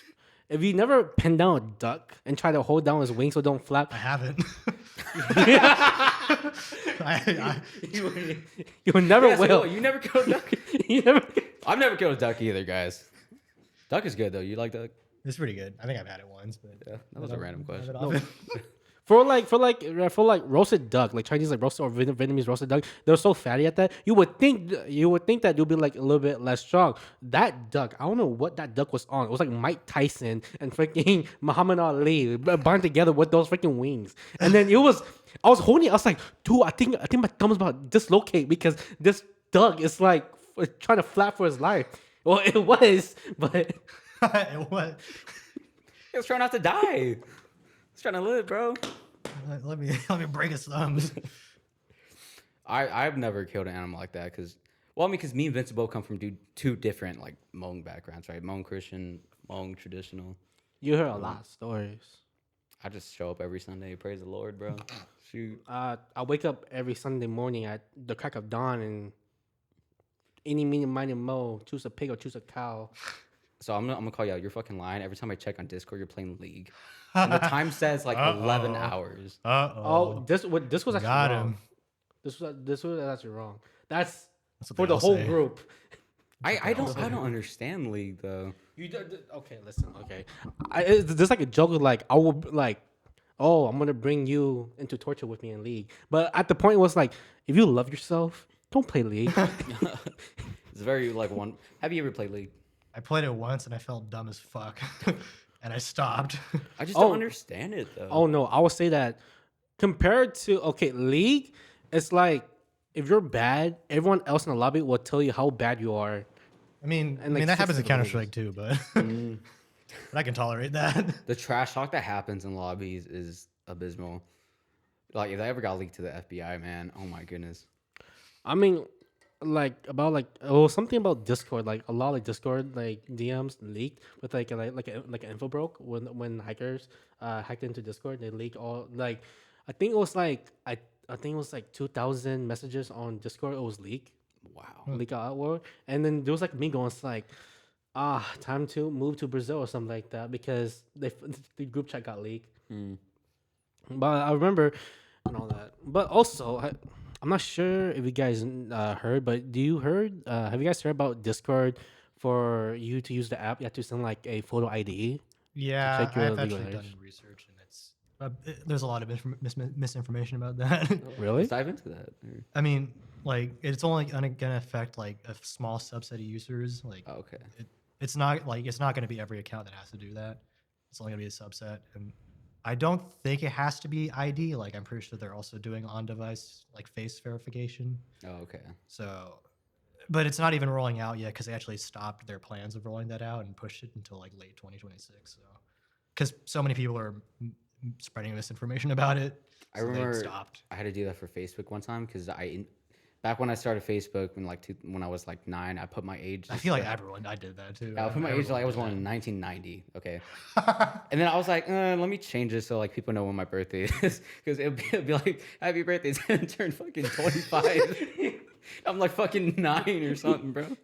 But I'm like, okay, let me change this shit. This shit's getting miscued. And I put it in, but I was 17 at the time. So it was like, oh, I can't use Facebook Marketplace anymore and everything. But I remember it required like a photo ID for that, whatnot. But oh, I had another question for you. Oh, this is like so random, but like it's kind of bouncing off the previous questions we asked. It's just about like being younger and whatnot. Because previously you said you're 28, right? So Almost. so yeah, okay. Pushing 30. Oh, Shut up. with that being said, your 20s are Almost over. coming to an yes. end. What would you? Let's say you're in my shoes. They're in our shoes, right? We're freshly both 20. If you were 20 again, what would you redo? What would you fix, or what would you keep the same? I think I would do a lot of things the same. There's like some big things, key things that I probably would have done differently. Number one, I wouldn't have bought my car. I probably would have leased instead, just because it's already like obsolete. It feels like I have a Tesla Model 3 and it sucks currently, but that's a whole different subject. So I wouldn't do that. And then on a separate note, is whatever spare money you have, investing more of it. Because like I was pretty lucky and smart enough to like open up a Roth IRA pretty early on, and like I just threw my shit into Tesla. That worked really well. In hindsight, I should have done more, but I mean, it is what it is now at this point. But I think being smarter with your money when you have the freedom and like you have that extra money still, because it will grow over time. And I think that's the biggest thing I would change. Everything else, I think I did pretty well. I mean, like I went to college, got a degree, not really using my degree, but it's still a degree to have, which is good. So I wouldn't change anything about that. Yeah, I don't really think there's anything else major that I would really regret doing. Maybe buy Bitcoin at the right time. Oh, dude. Like all the obvious stuff, like timing wise, like if I had known better, I would have done this and it would have paid off. But I think I'm pretty happy where things have turned out. Obviously, would I love to have more money? Yes, obviously. Like, would I love to be a millionaire at this point? Sure, but this is America. This is America. Good luck. You can't get mad at me, but I haven't opened up a I credit was card about to yet. say, we were talking about this before, and opening up a credit card early is something you should do, because one of the things that they keep an eye on for credit score, and like when you need to get a mortgage or any like a car loan or whatever, like age of your credit is one of the factors, and the only way to do that is to open something before sooner than later. And like I've been telling you, it's easy as hell to open a damn credit card. I'm So gonna just- do it. So just eventually. do it and just use it to pay your bills right away. But at Or least even you've gas got money. gas. Like Wait, you got a credit card? Yeah. I got as soon as I got Vincent my knows debit what's card. up. Yeah, dude, what the heck? Okay, Vincent out of nowhere, he's like, yeah, oh, I don't have enough money. How much? And I'm like, how much do you have your savings? He's like, oh, I only got 20K. I'm like, where are you getting this money from? He's like, don't worry about it. Damn, what the So I'm heck? like, okay. That's pretty crazy. Okay, but I got only like $300 in my savings right now, though. But by the end of this year, I will have a credit card, though. you should do it tomorrow. Yeah, you should do it tomorrow. It's like all you do is walk Literally, into it's your just a bank. Damn and- online form to fill out. It's just like signing up for anything. Just sign No, up. okay, I get that. The thing that scares me is like, what if I miss a payment? You for can shit? set up monthly, like you can automate things too. I know. You can, I'm just you like, can. It's since everything's digital now. Yeah. So all I do is you open your bank app, and then you just say, "Is credit?" Question mark. Yes. And then after that, you set everything up, and it's like, okay, you can either come to the branch or you just get mail in 3 business days, and then they'll give it to you. And then if you keep on scrolling through your setting, it says automate payments. And even if you barely use your credit card, at least you have it and it's gonna age over time. Yeah. Unless you beat like, oh, I haven't paid my credit card. How long is it? Oh, it's been like 8 months due. I was like, oh, dude, your credit score. Yeah, I mean, obviously you have to be responsible with it. Like, there's like if you use a credit card correctly, it's completely fine. Like, there's some people who just abuse it and like go into debt. Obviously, that's not what you should do. And I think you have enough common sense to not do that. So. yeah. I mean, all this camera gear, but yeah. Well, I mean, so that's the things that you could have put on a credit card, paid over time, build your credit. I'm gonna do it soon. Probably not tomorrow, but I'm gonna do it soon. I'm gonna name this segment like Tim gets schooled by his Asian dads right now or something. I've tried. I've been trying. Eventually. Don't you get like mail about like different And, banks like, you can giving get credit points. cards? No, You but can, like the APR is at like 29% though. It's like It will then pay it off right away. I'm like, It doesn't dude. have to. You don't the only way the APR matters is if you let it grow over time and don't pay it off. Like if you literally make your purchase and then pay it off within the same billing period, APR doesn't matter because you've already paid it off. And then you can get points, rewards, and stuff like Cash back. cash back. Like I think I have like $500 just sitting in my Discover card as cash back over the year. Damn. Yeah, like it literally, it's free money. Don't you get flying points too? Yeah, I pay my taxes with my Chase card to get points, Hell yeah. which sucks. But because there's still a fee for paying with the credit card, but I got points out of it, so I can buy flights with it. So Buying them K-pop concert tickets. yeah, too hotels and everything. yeah, I'm gonna open it, guys. pays off. I'm gonna open it. I think you're transitioning to that. You want to talk about your K-pop concerts and stuff, or What about it? What's I the don't know. most expensive ticket you ever spent? Ooh, that's a Twice good one. VIP. That was VIP? literally, Is the that like most front recent row? one. Yeah, the floor seats. That was the most expensive, easily. it was like a couple grand, or No, no. I think total like around 500 ish. damn. That's definitely the most I spent on a concert. Usually, most of the time, it actually runs for like 100 to 200 for usually. okay. So it's not too bad. Yeah.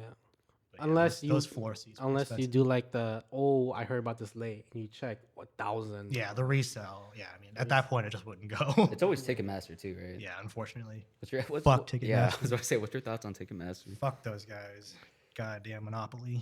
Nah, fuck, dude. It's all. You have to do it if you want to get your tickets. So I've seen videos where people buy tickets like not on Ticketmaster. They show up get on the front screwed gate. over. Yeah, I would cry. I'd be That was me, so bro. upset. That's why I don't deal with any of that. At those K-pop concerts, what are the fans like? There's a wide variety. Do you Yeah, ever do like the fan chants? Do I do them? Yeah. I don't. If I know it, I do. But sometimes I don't know the fan chants enough, so I'm just like, yay. Does Dreamcatcher have one? Not really. No. Do they have like how like BTS has like the army for like? Yeah, their song? every K-pop group has. Their Yeah, own they have a names. name for their fans. Like What's- Dreamcatcher is Insomnia, like because dreams and Are you Insomnia? sure. No. Insomniac. Okay, that's sick though. What's your thoughts on BTS? I just don't really like any of the boy groups. I don't like their voices. Like something about the characteristics of their voices I don't like, and I don't know why. To be They have honest, some That's it. catchy songs, Yeah. but I don't. to us, the one boy group I do like is 17. Mm. Because out of all the 4 gen groups, 17 is the only ones that they produce everything for themselves. Okay. That- Those are cool. because one of the members, they produce all the songs, and then one will be the lead vocalist, and the other one will be the lead dancer, and then of course just like the boss. Yeah, I really like groups that do stuff in house and like the members are part of the process. Like I know Idol or formerly G Idol, they Yeah, G-Idol. write a lot of their own stuff. Yeah. I like when the K-pops use. You posted it too when they use like live bands. too, Oh for yeah, the dude, live concerts. bands are so sick. Like when Twice had a live band for this most recent concert, that was so tight. And I was like right in front of them, and like they're talented as hell. And like they're showing them too. yeah, they had like a little feature and everything. Like I think dream gig or career would be like a touring band. Like that sounds so fun, but I don't know. It's, That'd I'm be not sick, I'm not good too. enough. I don't think. I have dreams of that going on tour. Like if my church band, we were started like a worship group or anything, you go on tour, that'd be sick, bro. Yeah, but expensive, hard to get into. Also equipment. That too. Well, But I yeah, mean, if you're already at that point where you are Oh, yeah. touring, you probably can. they'll provide it for you. Yeah, or you've already built up your own gear at that point. You got to pay for like the tour and everything. Just Yeah, it's expensive. I wouldn't mind going on tour. I would have to get the buses you sleep in. I Yeah, think that's what they 100%. give you. I mean, Either it way. depends on how big you are. Like some not as big names just drive everything themselves in vans and stuff. So I don't know. Depends on the scale and how popular you are. So I think just keying off that though, because you used to be a performer back in Clovis High School and Redwood, but now you're on the other side of being a tech and being more like the design team. Would you say you miss any of the performance aspects of it? or anything? 100%. I really do. I actually like now that I've graduated and haven't been in high school and been in a performing group for a while. Like I miss playing piano for orchestra and like symphonic band and all that stuff too. Like that was really fun, and I do miss that performance aspect, but oh It's- well, Same here. I miss it is what it is. I miss that concert percussion stuff, dude. Do Yeah. you remember that? All that stuff we would. Okay, it would be mainly us playing and dicking around though. Yeah, It'd be I a mean that was 50-50. me during one ensemble. I I was on remember piano, it was just like half the kicking time I around. was sleeping. Yep. I know I was finding different ways so we don't get caught sleeping.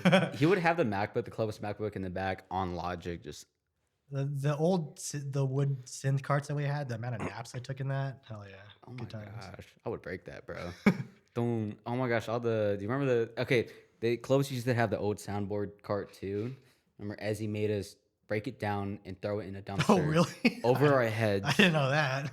She was like, "All right, here's a hammer. Go break this down." I'm like, That was something. that was. That That's was something funny. indeed. Because it was at first it was like, ha ha ha ha, it's kind of fun until Damn, this sucked. into damn that really sucks. And then it went to oh my freaking hand. And then after that it turned to I don't want to do this no more. Why are we doing this? And then it'll be like okay we gotta get this soon because we're wasting our time. Because I remember it was one of the doors it didn't want to break, and as Sounds much about right. and it was to the point where the hammer almost broke. Like the rubber fucking mallet, it almost broke because it was boom, boom. And then after that, I was like, I think that hammer's gonna break. No, it's not. We broke a lot of shit in broke high a lot school, of bro. A lot of times we didn't tell people, but I broke a lot of cymbals though. I will say. Expensive. I know. I don't even think it was a lot. That was probably 4 at most, but. You Four turned one- Zildjian AK custom. You turn a splash Splashes. into the Batman Did it symbol. crash? No, I remember the first one I broke too. I hit it. There was a little crack. I'm like, oh, that's fun. It's not gonna turn into anything. Just continue Next spreading. day, do you remember that when we broke them and you tried to drill holes in them To stop the during the crack, crapping? yeah. It didn't do It shit didn't though, work. It was, Just kept it on was already growing. too far big at that point. dude. When me and Vincent were both in high school and you were our tech, were there any times where we would just like do outlandish shit and you'd be like, why the fuck am I here? I mean, I Like, feel us like specifically. yes, but I mean, I feel that with a lot of people now, or still like it wasn't just you. Like I don't like. Sure, you two did that a bunch, but like a bunch of other kids did it too. Yeah. It's like, goddamn, crazy kids. I will say us in high school, like we did dick around a lot too. But the thing about us, like I mean, at least like we learned our music. Yeah, and that's the important thing, and and that's when I'm like more lenient with it. Like it's good. I'm cool with if you hang out and have fun as long as you handle your business. yeah. If you don't handle your business, that's when you can't have fun. You shouldn't be having fun right now. You need to learn your stuff. Oh, that poor bird. Do you remember that? Remember the You weren't there. Okay, so there was a bird that flew in the percussion Oh, I room, think I heard about this. and then and it was I no, it was No, we. Vincent. No, yeah, it was me. Okay, so how it was one wind ensemble, and then I think Lozano just got sick and tired of the bird because she called for like the janitor. the Right? janitor or was a someone to show. like take it out, but it never did. So it was like we're just doing nothing, and then we're just. I remember it was me, you, Aiden, and Malachi. We're just all there sitting in the back on our phones. It was always like, okay, wins. Let's go back from 52. It was that, and Lozano on our phone. It's like it's like percussion, percussion. Can you guys go take care of the bird? And I was like, oh no, poor Billy. What was the bird's name? We named the bird Kevin Durant. I don't know why. It was just random, but that bird just kept on flying. And then allegedly, someone threw a bass drum head. Allegedly, I don't know if it happened, but they threw it at it to try to get it away It was from me. it. Allegedly, it was Vincent. Allegedly, it was me. Okay. And we got the bird we just kept on allegedly kept on messing around with it. It just got so tired, so it just stopped flying. It just stood there. I remember I picked it up. It was like I give up and I put it outside, and it sat outside on the No, ground it for was- like 10 minutes. No, it was this. I remember all this clearly because it was at first it was like, okay, we're doing something besides sitting down on our phones, and I was trying to get the bird down, and then it turned to a point where it's like, oh, this bird thinks that it can fly. Oh no. It's a bird. No, because I remember we all got frustrated to a certain point where he was like, okay, can you fucking do something? We all got frustrated because this bird keep on. Can you be a bird and fly? This bird was being like an NFL linebacker. Just joking. It all was around. juking us out too. You know the percussion room too is hella high. It is- and there's it is so high many. ceiling. There's like vents and stuff it can like crouch on. Crouch on. So we're like allegedly trying to throw pencils and stuff at it. At And it. he was like, "Dude, get off here." And then allegedly, I picked up the like the drum head that we used to like to sign all of our names. Allegedly, I picked it up and I was watching the bird. Okay, allegedly, I was watching the bird, and then I timed it, and then I tossed it like a frisbee.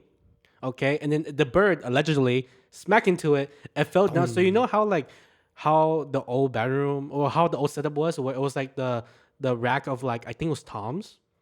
The rack of Tom next to the AC air vent. So the bird went Allegedly. allegedly. Okay. Allegedly, animal abuse was committed. Allegedly. Okay. And then feathers and everything was like was like across everywhere. Mind you, the bird was in there a couple days though, so there's bird shit on top. Ugh. Yeah. That's And that's then not that's a and health then- violation right there. and then Timmy, one of the most he was also frustrated. So it was like boom, but he was also like death gripping it allegedly.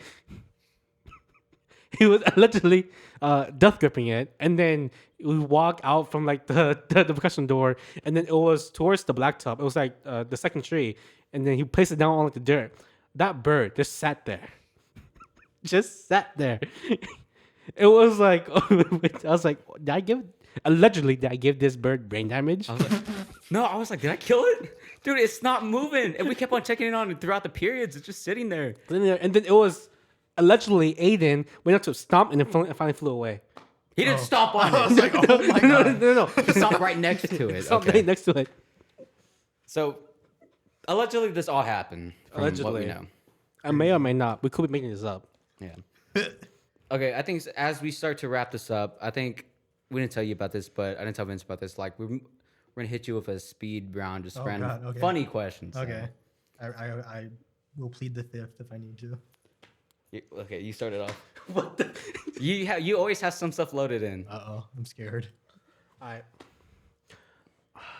This is the one time you caught me on off. All right, I got one. I got one. Damn, if I doesn't have a question. What are your thoughts on Billie Eilish and Phineas? Great. I love both of what they do. Okay. Where would you? Okay, top 3 best music artists of all time to you. To you. Dog. Yeah. So Billy and Finn, do they count as two separate ones? Yes. Okay, Billy. Oh, we'll do 5. We'll do 5. Phineas. Wait, so Billy first, Yeah. like of all time. I still would. Yeah. Okay. Well, then this is where it gets blurred between K-pop stuff too, because they would be up there too.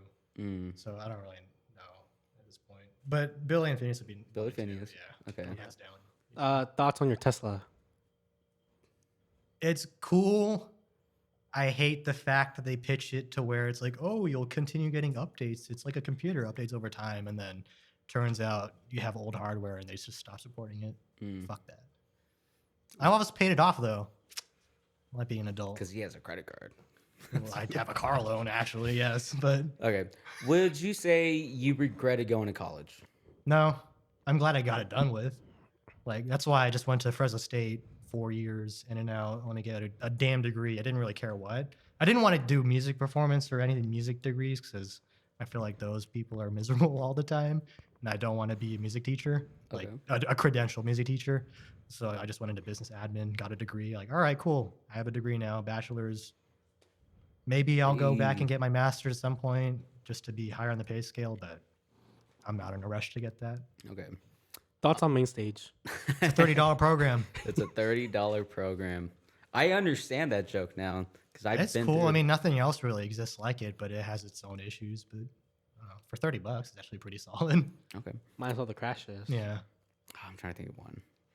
What favorite Filipino food? Lumpia. No. Oh, wait, what are you? You're Filipino, right? Filipino, yeah. Yeah. Filipino, and then I think I have some Spanish on my dad's side somewhere up there. I feel like it's every Filipino though. Yeah, I mean, Spain basically came over and Okay. came in there and. I feel like lumpia is a little bit basic though.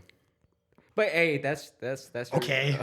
But yeah, but and- that's like the same insults like you like rice. yeah, you like rice and you like sushi. That's so basic. I'm just on a Okay. hating mood right now. Thoughts on cheese? I'm lactose intolerant. I like it though. Skill issue, bro. I love cheese, and I will suffer through it. But I am lactose intolerant, so if I can avoid it, I will. But Okay. I still would suffer. Uh oh. No, Uh oh. I'm gonna say it. Thoughts on your bowel movements when you have lactose? Terrible. Terrible. I also in general just like have a lot of stomach issues, and I also have a rough time on the toilet a lot. I remember that day. and it do be like that, and it sucks. What food do you absolutely hate that a lot of people actually really like? I don't really know. For me, it's like ginger and stuff. I don't mind. I don't mind ginger. I don't like ginger.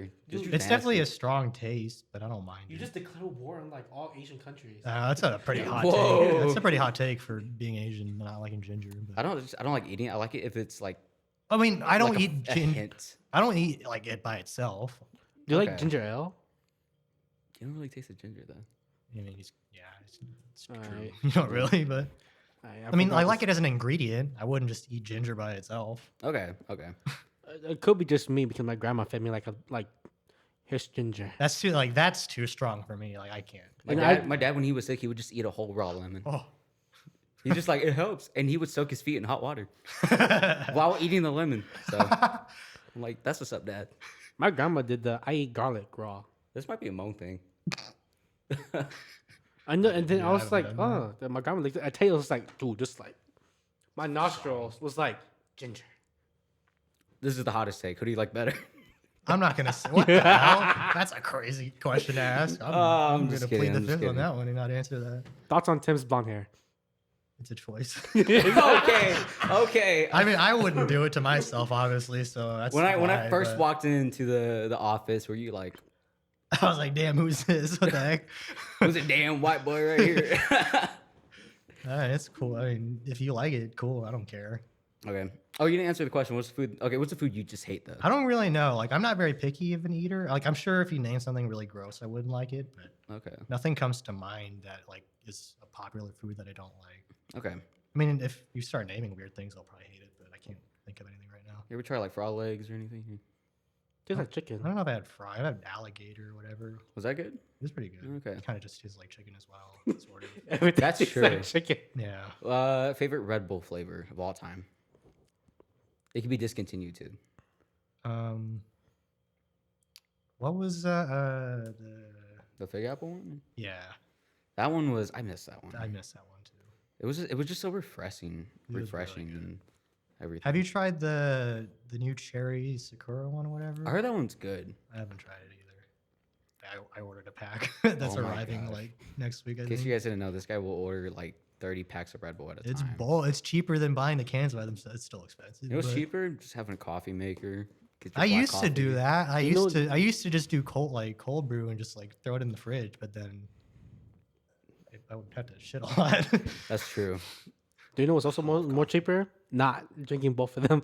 That's not as fun though. That's not as fun. I also had a matcha cake making that at home too. You used to do matcha? Yeah, I bought like the little powder. Like I wouldn't, like I just bought the nice ceremonial Mr. grade powder or Performative whatever. over here.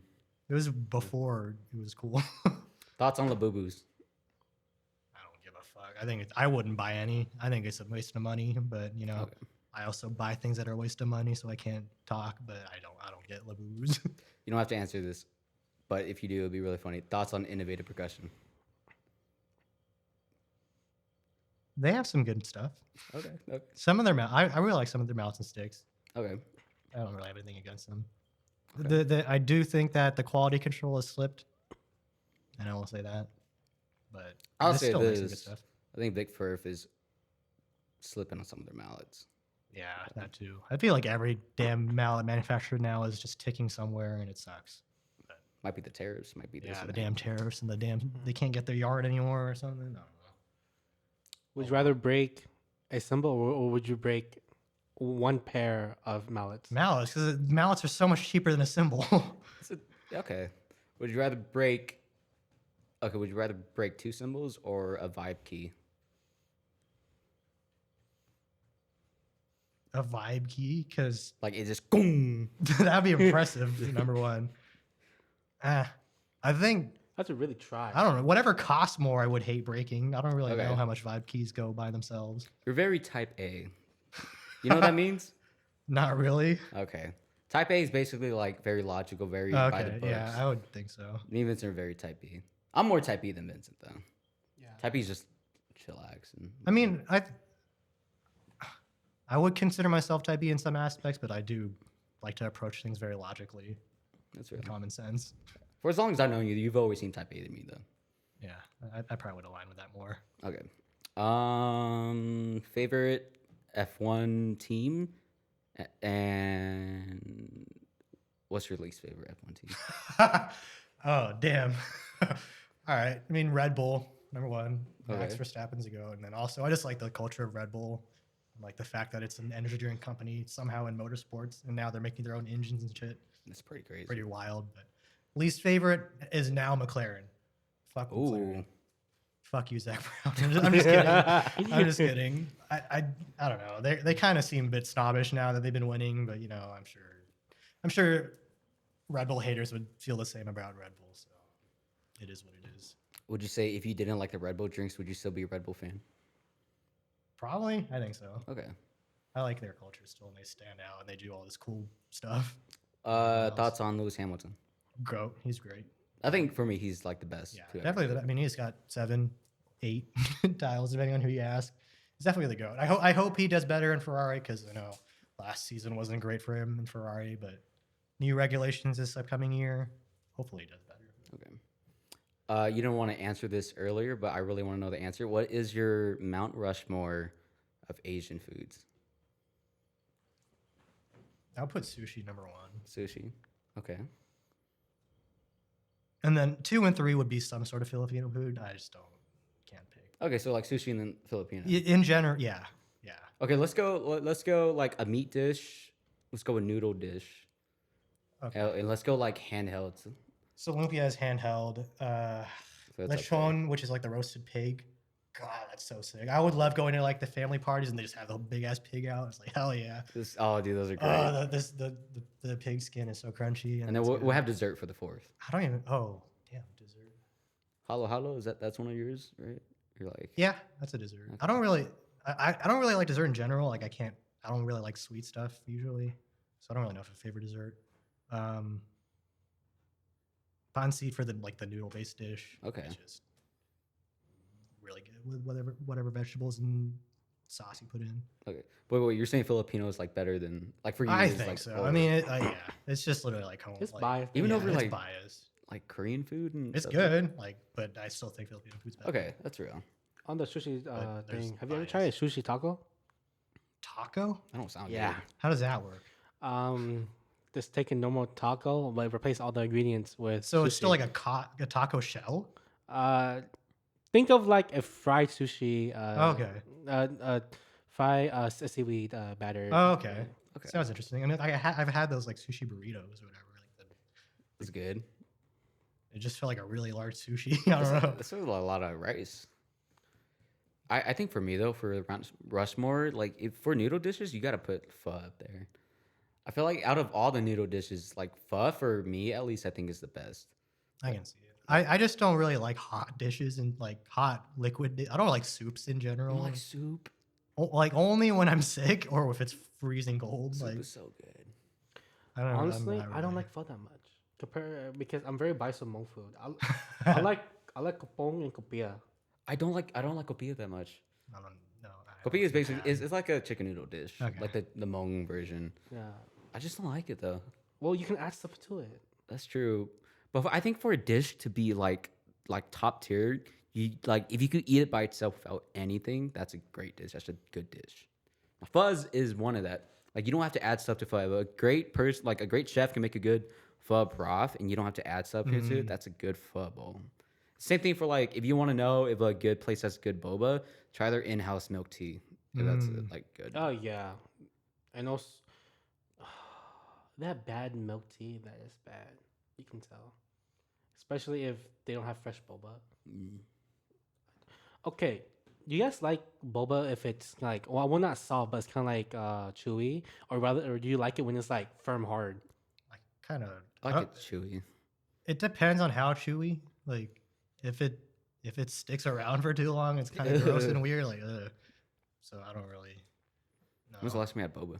it's been a while. Yeah, I don't have it often. It's too expensive. that's real. Well, okay, too expensive buying Red Bull and bulk. Yeah, but I bro. mean, that's cheaper than buying a single boba drink because you get to go Well, somewhere. you're drinking it once. I mean, you're drinking yours like every day, though. every other day. Okay, okay. All right. Last questions. I have one more. You have one more. Yeah, you go. I don't have one. I'm thinking of it. That's why I said you go first. Do you have any questions for us? No, I didn't come prepared for any questions. I Okay. don't know. It's almost like it's his interview. Like we're interviewing him. Yeah, I was like, I don't know. I asked all the questions. Like right? I have one. It's kind of more sentimental, but if you had a message out there to a kid who's just looking to get into like just the musical arts or the creative arts, what would you tell them? Like in what like in general, or like specifically as like a performer, or specifically as a writer, or We'll say like just like making music. making music. Oh, Your camera, my We're phone. gonna take a we're gonna take a quick intermission. 3, 2, 1. All right, quick intermission. Albert had to go do something real quick, but he's back. liars. Anyways, It wasn't my fault. I do have to pee, but let's wrap this up. we're almost done. Okay, what would be your advice to that kid? Right. Advice. I would say just keep doing it. Even if whatever you're producing is shit, keep doing it. Like that's the only way you can get better is to actually keep doing the process over and over again. Like there's so many charts and tunes that I've started and never finished, and like all that is part of the process to where I got today. So like just if you put your mind to it and just keep trying, and I think the big thing is too trying to make sure that you're wanting to improve your skill set too. Like go out and find resources, because the resources probably aren't going to come to you. Like you have to actively go out and find whatever resources, but they exist now. So I think just being proactive with everything and don't stop and don't give up. Yeah. Very cliche, but it's true. It's real. Yeah. Wow. What's your question? Bro, my question is like sucks compared to yours. I like it. Let's get a complete opposite question. Just say it. Just say it. What's the one thing you hate about writing murmur parts?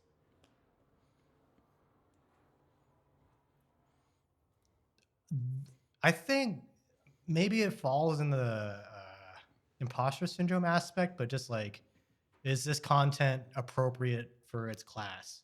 Okay. I hate this. I hate that because I don't like it. It's so like there's no criteria really, and like I feel like I'm never writing enough because like I see the top 12 and they're like doing this crazy insane stuff. I was like, damn, that's not what I'm doing. So I think getting the difficulty right is what I hate about it Yeah. the most. Because Okay. like sometimes whatever sounds good and fits in the context isn't super technical or difficult. And it's like battling that, all right, what's difficult and a show off of skills versus what fits the music and what it calls for. Dude, I have a bad like radar on that. I write this hard. I just write scales going up and down. Yeah. Major And eventually scales. like you'll learn what does and doesn't work. And that's just again kind of going back to what I was saying earlier. Like just keep trying and trying different ideas and figure out what doesn't work. And then eventually you'll get into a groove. But Yeah. even then, like I'm still like working on that and figuring that out. So it's definitely something that's always a process. Yeah. I would say shout out to Albert though, because he has seen some of my earlier drafts of writing Mermaid shit and it's been awful. And he's been helping me out throughout all that, like whether it be Sibelius or Logic or Mainstage or just any software stuff. And I love helping people out in this aspect because I don't think enough people do it. Like there's so few people trying to do this, and like I think the activity needs more people because it's the same few people it feels doing like writing the top groups, and like I think there needs to be more new people trying it out, and because so many people just go off and buy pre-written stuff. It's like I love the original aspect, and I love people trying the process and getting into it because it's like it's a rabbit hole that you'll fall down into, and it's fun when you can get into it. Yeah. I can't even imagine what that was like being like starting out, not knowing how to like, do Logic or Mainstage or anything. It's just a learning process and YouTube tutorials and just literally figuring it out. And like at some point you have to figure it out because then you have deadlines and deliverables they need to meet. It's like, all right, maybe I'm not doing this in the right process or whatever. Like I'm sure any real producer will probably yell at me for my projects because they're a disaster, I'm sure, but it works and it gets a job done. It sounds good when they play it, I think. So that's all that matters. Well, that being said, I think that's going to wrap up this episode of the podcast. Thank you, Albert, for coming on. Be sure to like and subscribe. So, and then they'll bring their next guest on. Next guest. We don't know who it is, but it's going to be somebody. Will be somebody. It'll And be, if it'll be Timmy's Joe kind enough, Rogan. Let's Yeah, get. you put Jamie on there. Spencer, you can get off my ass now. Fucking this episode's coming out, okay? All right, yeah, it's been recorded now, so if it's not out yet, it hasn't been edited. on It's, him. it's not my fault. Hit me up in Ensemble tomorrow then or something. But yeah, thank you again, Albert, once again. This has Thank been a you for having blast. me. I'm glad to have the opportunity and the honor for being your first guest. Of course, thank you. anyways, that's the end of this. If you want, if you can ask for recommendations. If it's one of Timmy's students, no. Y'all better not be watching this. They're gonna watch this. Yeah. Oh well. Yeah. I think I said appropriate things for the most part. I think did I say, did too. language, but whatever. You're gonna be adults anyways. Yeah. Anyways, bye guys. Bye. Hell yeah.